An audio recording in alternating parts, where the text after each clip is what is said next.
सर्वांना जय शिवराय।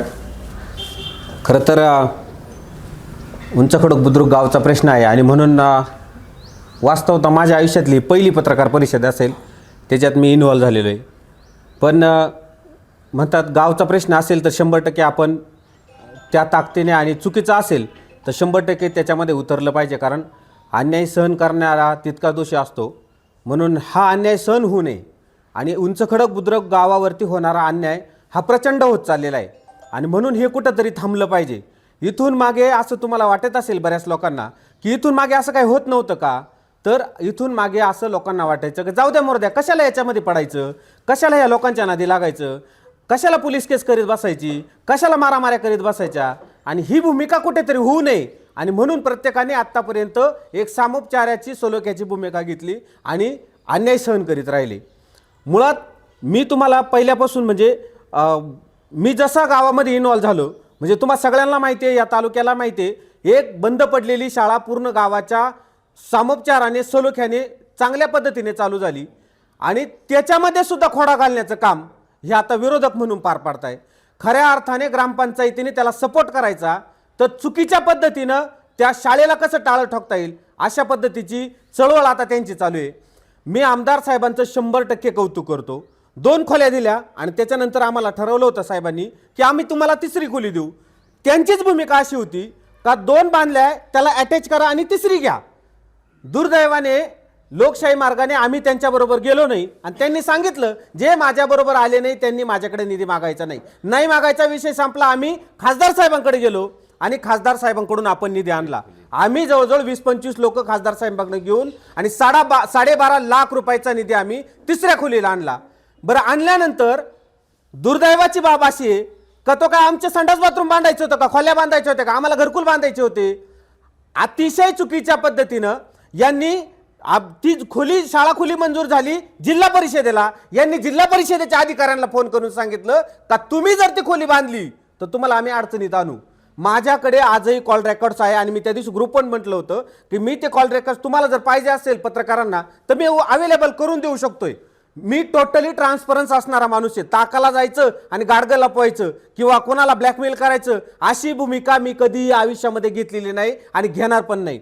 जे खरं आहे ते खरं आहे आणि चुकीच्या पद्धतीने त्याला सांगितलं का तुम्ही जर हे काम केलं तर तुम्हाला अडचणीत आणू। आणि मग त्यांनी आम्हाला फोन केला, आमच्या ठेकेदाराला फोन केला, ठेकेदाराला भाऊ सांगितलं गुगे साहेबांना सुद्धा जाऊन भेटा। त्यांनी सांगितलं आम्ही जिल्हा परिषदेकडून काम करणार नाही, तुम्हाला PW कडे वर्ग करावा लागेल।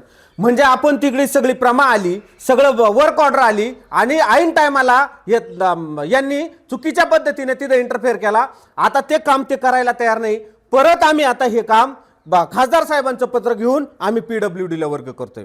बरं, हे लोक इथंच थांबले नाहीत, यांनी काय केलंय का त्या शाळेची मर्यादा किती आहे मी तुम्हाला जाणीवपूर्वक सांगतो। 2014 साली झालेल्या 2 खोल्या आहे, याची मी चौकशी लावली। या दोन्ही खोल्यांचं मी ऑडिट केलं, वैयक्तिक ऑडिट केलं, सरकारच्या पद्धतीने सुद्धा ऑडिट केले। ह्याच्यात असं आहे की याच्या वरती एक सुद्धा खोली ऍक्सेस होऊ शकत नाही, एक नॉट अ सिंगल खोली। आणि असं असताना सुद्धा यांनी जेव्हा या 3 खोल्या आल्या तेव्हा आपल्याला त्या वरच बांधायच्या होत्या, पण यांनी त्याच्यामध्ये इंटरफेअर केला आणि अतिशय निकृष्ट पद्धतीने त्या खोल्या बांधलेल्या आहेत। 2014च्या खोल्या आहेत। 14च्या खोल्यांमध्ये तुम्ही 40 वर्षाशिवाय तुमचं हे होत नाही, निर्लेखन होत नाही। काय करायचं त्या खोल्यांचं? आज पोरांना बसायला जागा नव्हती, पोरं खाली बसत होते तर पाणी वरून गळत होतं। इतक्या चुकीच्या पद्धतीने ते काम झालेले 2014ला। आता त्याचं निर्लेखन होत नाही आणि त्या खोल्यांची मी चौकशी लावली। मला बांधकाम अधिकाऱ्यांनी सांगितलं जिल्हा परिषदेच्या तुम्ही आमच्याकडे चौकशी लावली, संबंधित अधिकाऱ्यांवर आम्हाला कारवाई करायची। त्यांनी पत्र दिलं जिल्हा परिषदे शाळेला आणि एवढं सगळं असताना सुद्धा हे दुसऱ्या शाळेत जे आपण शाळा बांधली 3 खोल्यांची, अरे राज्यात डॉक्टर लांबटे डॉक्टरांनी जो जाहीरनामा प्रसिद्ध केला त्याच्या पहिला फोटो हा जिल्हा परिषद प्राथमिक शाळा उंच खडकचा आहे। इतकं सुंदर पद्धतीने काम केलंय आणि त्याचं काय म्हणतात ते काय म्हणतो त्याला इस्टिमेट, यांनी ज्यांनी इस्टिमेट तयार केलं त्याला फोन केला यांनी आणि त्याला सांगितलं याचं इस्टिमेट कसं केलंय, याचं निकृष्ट आहे का काय, आम्हाला पाहू द्या. अरे मी छाती ठोकपणे सांगतो, आम्ही दिवस रात्र करून त्या शाळेवरती बनेल अंडरपॅन्टवर राहून तिथं आम्ही कामं केलेली आहेत. आम्ही स्वतः तिथं भिजलेलो आहे, दजलेलो आहे, आम्ही तिथं घामाचं पाणी केलेलं आहे तिथं. आणि आजही तुम्ही ते ऑडिट चेक करा, 5 मजल्याचं ऍक्सेस आहे त्याला, वरती एकावर एक 5 मजले बांधू शकतात, अशा पद्धतीचे ते ऑडिट आहे. आणि चुकीच्या पद्धतीने त्याला फोन करायचा, त्याच्याकडून ऑडिट मागून घ्यायचं, इथे जिल्हा परिषदेला जायचं, काम करू नका म्हणायचं. या पद्धतीनं तुम्ही गावचे एक लोकप्रतिनिधी आहात, तुम्ही चांगल्या पद्धतीने काम करायला पाहिजे, तर तुम्ही खोटे घालायचे काम करतात. अशा पद्धतीचं काम आणि तुम्ही विकासाची भाषा करतात. मी डॉक्टर लामटेंना विनंती करतो, डॉक्टर साहेब आपला अतिशय चांगले मित्र आहोत, अजूनही चांगले मित्र आहोत, पण जवळ कोणाला करावा, ज्या पद्धतीने चांगलं तुम्ही जिल्हा परिषदेच्या सगळ्या शाळा चांगल्या करताय, जे जिल्हा परिषदेच्या शाळा बंद करायला लागले त्यांना तुम्ही बळ देता का? मी तुम्हाला अजून एक सांगतो, इथं सगळे लोक उपस्थित आहे, आज कंप्लीट 1 वर्ष झालं, कंप्लीट 1 वर्ष. त्या वर्षामध्ये आम्ही छत्रपती शिवाजी महाराजांचा पुतळा बांधायला घेतला होता, बरोबर विजयराव, आपण सगळेजण होतो त्याच्यामध्ये. आपण सगळ्यांनी सांगितलं होतं आपण पुतळा बांधू, 8.5 लाख रुपयाचं आपण एस्टिमेट केलं होतं. त्याच्यात माझा मित्र होता मिसाळ म्हणून, तो आपल्याला 3-3.5 लाख रुपयाचा पुतळा द्यायला तयार होता. अहो यांनी दिवसा ढवळ्या तिथले राममाळावरचे झाडं कापले आणि सगळं एक ते जुनाट खोड, ज्याला मेलेलं खोड आहे, त्या मेलेल्या खोडायला सुद्धा तुम्ही तोडायला परमिशन नाही दिली.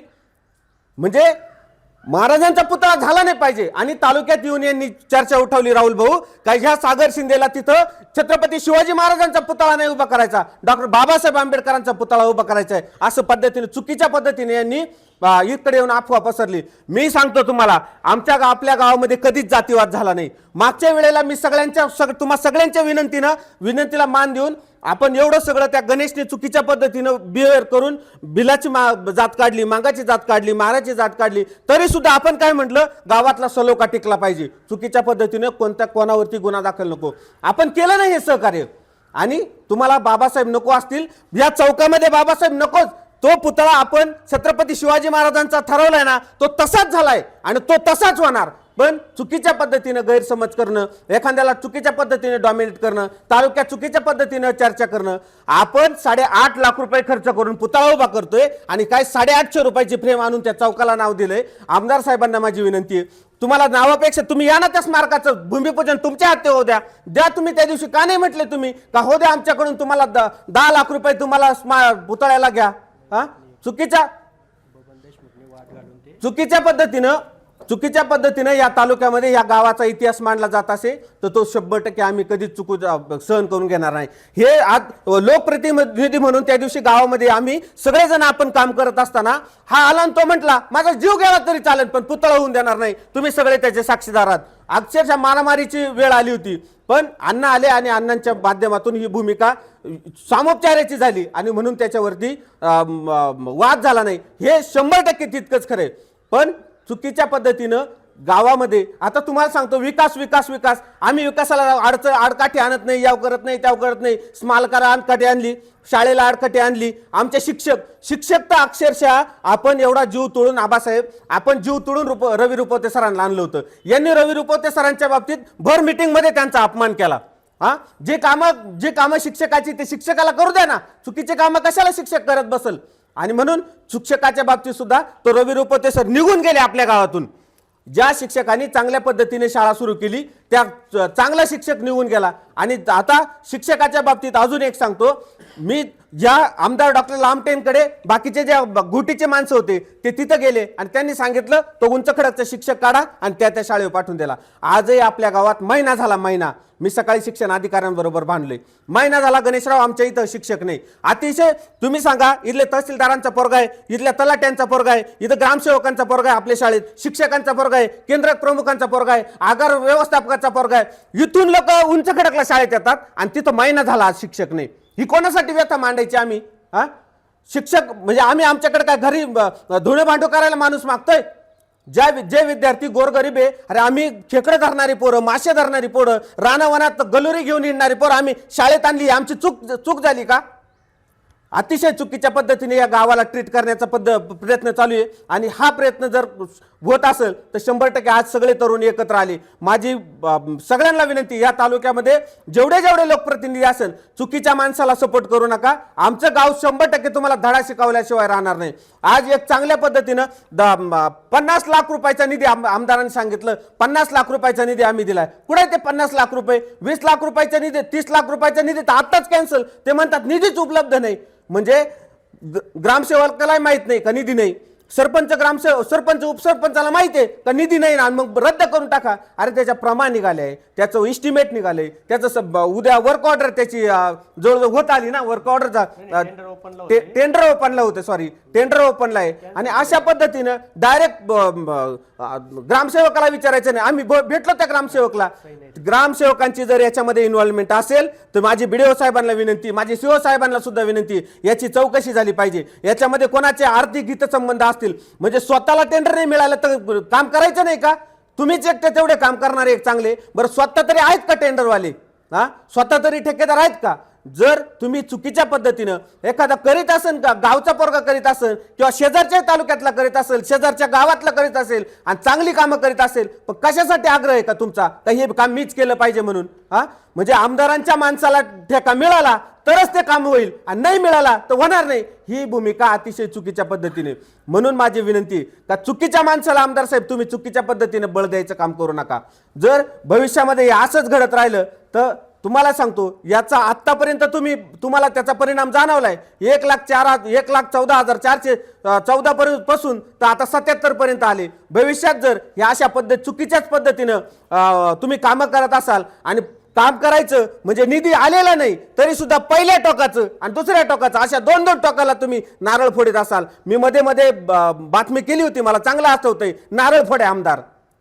मग जर तुम्ही असेच नारळ फोडत असाल आणि निधी जर उपलब्ध होत नसेल तर तो कशासाठी नारळ? भविष्यामध्ये जर कदाचित हे जर निधी न येता आमच्या गावाचं काम नाही झालं तर आम्ही सगळेजण पोरं उपोषणाला बसल्याशिवाय राहणार नाही आणि एक दिवस या पुढाऱ्यांच्या डोक्यात आपण नारळ फोडल्याशिवाय राहणार नाही. एवढीच मी विनंती करतो. आणि चुकीच्या पद्धतीने या गावाला बदनाम करू नका.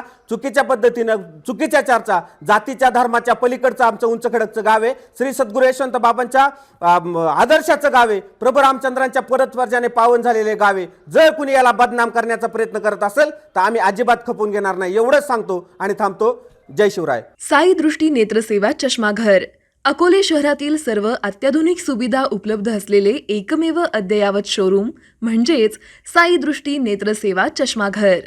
आमच्याकडे Titan, Fastrack, Puma, Oakley, Velocity, CK, Rayban, ID, Vogue, Police, Stepper, Scott, Carrera, Tommy Hilfiger, Killer, Crizal, Zeiss, Prime, Bronzer, Yash, Bausch and Lomb, Johnson and Johnson, Alcon आदी कंपन्यांच्या फ्रेम्स, सनग्लासेस, लेन्सेस व contact lenses योग्य दरात उपलब्ध. तसेच Titan company लेन्सेसचे एकमेव अधिकृत विक्रेते. आता अकोल्यात प्रथमच ऑटो मशीनद्वारे चष्म्याची रोबोटिक फिटिंग. प्रोग्रेसिव्ह चष्म्यासाठी डोळ्यांचे व चष्म्याचे अचूक मोजमाप करण्यासाठी जाईस कंपनीचे सॉफ्टवेअर असलेला ॲपल कंपनीचा टॅब. तज्ज्ञ ऑप्टोमेट्रिस्टकडून कॉम्प्युटरद्वारे डोळ्यांची मोफत तपासणी, डोळ्यांची मायक्रोस्कोपिक तपासणी, काच बिंदूचे अचूक निदान करण्यासाठी डिजिटल टोनोपेनद्वारे डोळ्यांचे इंट्राऑक्युलर प्रेशर मोजणे, पॅकीमीटरद्वारे बुबुळाची जाडी मोजणे, कॉन्टॅक्ट लेन्सेसच्या अचूकतेसाठी कॅरेटोमीटरद्वारे बुबुळाचं मोजमाप करणे आदी अत्याधुनिक सुविधा उपलब्ध असलेले अकोले शहरातील एकमेव चष्माघर. आपल्या अनमोल डोळ्यांच्या समस्येसाठी बिर्ला आय हॉस्पिटल नाशिक यांच्या माध्यमातून तज्ज्ञ डॉक्टर दर गुरुवारी सकाळी 10:30 ते 3:30 पर्यंत साई दृष्टी नेत्रसेवा चष्माघर इथे उपलब्ध राहतील. आमचा पत्ता साई दृष्टी नेत्रसेवा चष्माघर, अकोले बस स्थानकाच्या मागील बाजूस, जय महाराष्ट्र हॉटेलच्या पाठीमागे, अकोले, तालुका अकोले, जिल्हा अहमदनगर. संपर्क 91 36 52 93 93.